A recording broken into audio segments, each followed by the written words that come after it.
নমস্কার বন্ধুরা, অ্যাস্ট্রোলজার প্রিয়াঙ্কা চ্যানেলে সবাইকে স্বাগত জানিয়ে আমি প্রিয়াঙ্কা শুরু করতে চলেছি আজকে বৃষ রাশির জুন মাসের রাশিফল। কালপুরুষের দ্বিতীয় রাশি বৃষ, স্থির পৃথ্বীতত্ত্ব প্রকৃতির একটি রাশি এবং শুক্র প্রভাবিত একটি রাশি। বৃষ রাশিতে যেহেতু চন্দ্র তুঙ্গস্থ হয় এবং বৃষ রাশি যেহেতু শুক্রের স্বক্ষেত্র, এই জন্য বৃষ রাশির জাতক জাতিকারা সৌন্দর্যের পূজারী হন। একটু খুঁতখুঁতানি স্বভাব থাকে ঠিকই, কিন্তু সকলের সাথে অ্যাডজাস্ট করে মিলেমিশে চলতে ভালোবাসেন। সহজে কিন্তু বৃষ রাশির জাতক জাতিকাদের সন্তুষ্ট করা যায়। আবার বৃষ রাশির জেদ এটি কিন্তু সব রাশির মানুষকে হার মানায়। গত মে মাসেই বৃহস্পতি কিন্তু বৃষ রাশিতে এসেছে। তো বৃহস্পতি কিন্তু বৃষ রাশির সাপেক্ষে একদিকে যেমন অষ্টমপতি, তেমনি অপরদিকে কিন্তু একাদশপতি। শুধুমাত্র তাই নয়, শুধুমাত্র যে বৃহস্পতি এসেছে সেটা নয়, বৃহস্পতির সাথে সাথে শুক্রও কিন্তু জুন মাসে একই রাশিতে অর্থাৎ বৃষ রাশিতে সহাবস্থান করবে। বৃষ রাশিতে এই যে শুক্র রয়েছে লগ্নাধিপতি বা রাশাধিপতি হয়ে, সেটি কিন্তু বৃষ রাশির জাতক জাতিকাদের জন্য অত্যন্ত ভালো। কারণ অনেক দিন ধরেই কেতু অবস্থান করার জন্য বৃষ রাশির জাতক জাতিকাদের মনে একটা ডিপ্রেশন ক্রিয়েট করছিল। তো এবার যেহেতু লগ্নপতি নিজের ঘরে আসবে, এই জন্য কিন্তু মন মানসিকতার ক্ষেত্রে আমূল পরিবর্তন আসবে।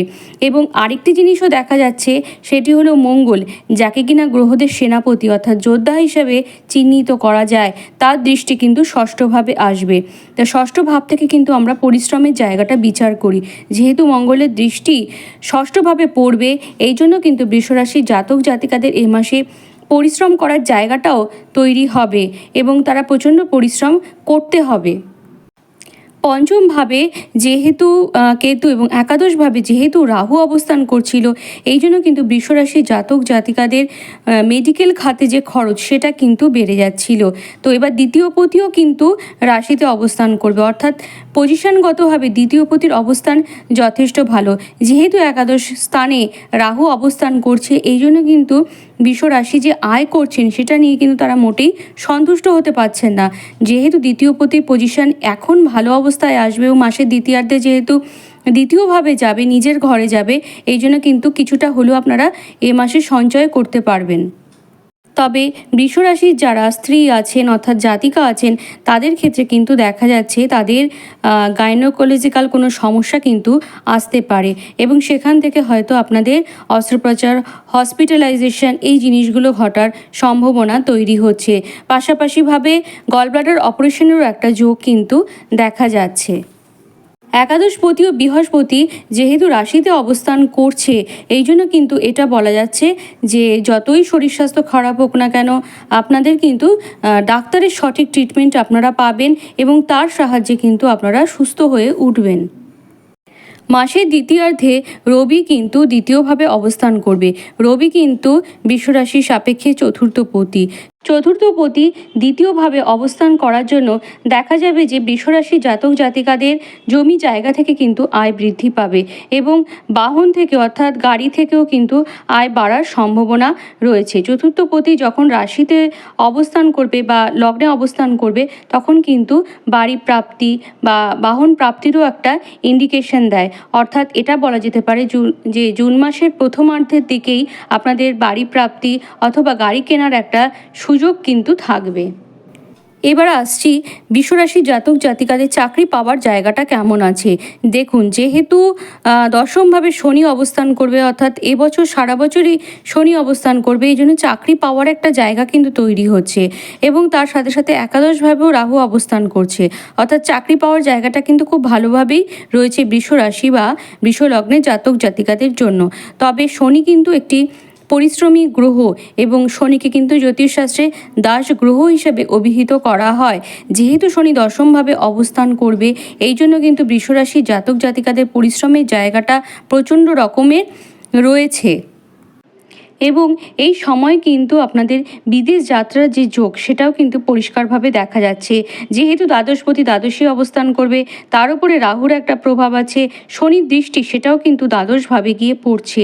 এই যে কম্বাইন্ড দৃষ্টি দ্বাদশভাবের ওপর তৈরি হয়েছে, এই জন্য কিন্তু আপনাদের এ মাসে বিদেশ যাত্রারও যোগ রয়েছে।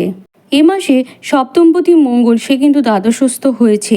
এই কারণে কিন্তু বলবো যে ব্যবসার জায়গাটা যে খুব ভালো আছে সেটি কিন্তু নয়, এবং তার উপরে রাহুর প্রভাব থাকার জন্য বিজনেসের ক্ষেত্রে কিন্তু আপ ডাউন এই ব্যাপারটি থাকবে।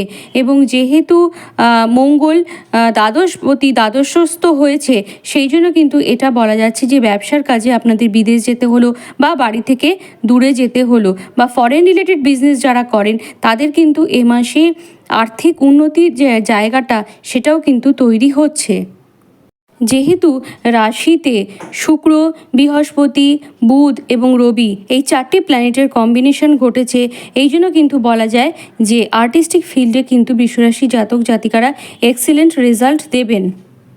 যে সমস্ত বৃষরাশি জাতক জাতিকারা মিউজিকের সাথে যুক্ত আছেন, যারা আর্টিস্টিক অর্থাৎ আঁকার সাথে যুক্ত আছেন, হাতের কাজের সাথে যুক্ত আছেন, অথবা ফ্যাশন ডিজাইনিং বা ক্রিয়েটিভ সংক্রান্ত যে কোনো বিষয়ের সাথে যুক্ত আছেন, তাদের কিন্তু এ মাসে যথেষ্ট পরিমাণে প্রতিভার প্রকাশ ঘটবে, এবং সেখান থেকে কিন্তু আর্থিক বৃদ্ধি, আর্থিক গ্রোথ বা অর্থপ্রাপ্তির জায়গা সেটি কিন্তু তৈরি হবে। এবং আপনারা কিন্তু নিঃসন্দেহে এ মাসে আপনাদের প্রতিভার যে স্বীকৃতি সেটিও কিন্তু পাবেন। আবার যেহেতু বৃহস্পতি আপনাদের রাশিতেই অবস্থান করছে, এই জন্য একাডেমিক ফিল্ডের সাথে যুক্ত আছেন, অর্থাৎ যারা আঁকা শেখান, গান শেখান, অথবা পড়াশোনার সাথে যুক্ত আছেন, গৃহশিক্ষক হিসেবে কাজ করছেন, তাদেরও কিন্তু এই মাসটা যথেষ্ট ভালো হবে। যে সমস্ত বৃষরাশি জাতক জাতিকারা নতুনভাবে ব্যবসা শুরু করতে চান, তাদের জন্য কিন্তু এই মাসটা অত্যন্ত ভালো। বিশেষ করে মাসের প্রথম 15টা দিনের মধ্যে যদি আপনারা নতুন ব্যবসা শুরু করতে পারেন, তবে কিন্তু খুব ভালো রেজাল্ট পাবেন।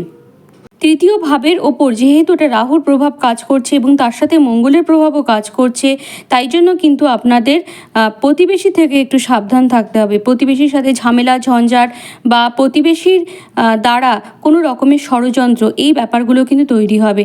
এবং ষষ্ঠ ভাবেও যেহেতু মঙ্গলের একটা প্রভাব থাকছে, এই জন্য কিন্তু আপনাদের শত্রুরা কিন্তু শক্তিশালী হয়ে উঠবে। সেই জায়গায় কিন্তু একটু চোখ কান খুলে চলবেন। ষষ্ঠ ভাবও যেহেতু এ মাসে পাপ পীড়িত হবে, এবং তার সাথে সাথে যেহেতু শুক্র মাসের প্রথম 15টা দিন রাশিতে থাকবে, ষষ্ঠপতি হয়ে রাশিতে থাকবে, এই জন্য কিন্তু মামলা মোকদ্দমা জায়গাটা কিন্তু আপনাদের রয়েছে। সেই ব্যাপারেও আপনাদের যথেষ্ট সতর্ক থাকতে হবে। বিশেষ করে যে সকল জাতক জাতিকাদের বার্থ চার্টে ষষ্ঠ ভাবের সাথে লগ্ন ভাব অথবা ষষ্ঠভাবে পাপগ্রহ অবস্থান করছে, তাদের কিন্তু এই সময় বিশেষ সতর্ক থাকা উচিত। পঞ্চম ভাবে যেহেতু কেতু অবস্থান করছে, এই জন্য কিন্তু বৃষরাশি জাতক জাতিকা যারা আছেন, পড়াশোনা করছেন, তাদের জন্য কিন্তু এই সময়টা যে খুব ফেভারেবল সেটা কিন্তু বলবো না। তবুও যেহেতু রাশিতে বৃহস্পতি অবস্থান করছে এবং বৃহস্পতির প্রভাব যেহেতু কেতুর ওপর পড়ছে, তাই জন্য কিন্তু বলবো যে আপনাদের যে সমস্যা সেটা অনেকটাই মিনিমাইজ হবে, এবং আপনাদের পড়াশোনার জায়গাটা বেটার হবে। বিশেষ করে যাদের বার্থ চার্টে বৃহস্পতির পজিশন ভালো আছে, এবং আপনারা যে কোনো পড়াশোনাকে মেমোরাইজ করতে পারবেন, এবং পড়াশোনার যে আগ্রহ সেটাও কিন্তু দেখা যাবে আপনাদের ক্ষেত্রে।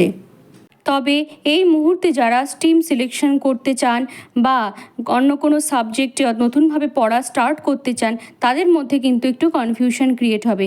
সেক্ষেত্রে আমি বলবো আপনারা টিচার স্থানীয় কারোর সাথে এই বিষয়ে কনসাল্ট করুন, বা গুরুজনদের সাথে এ বিষয়ে কনসাল্ট করুন, তারা কিন্তু সঠিক পরামর্শ দেবে।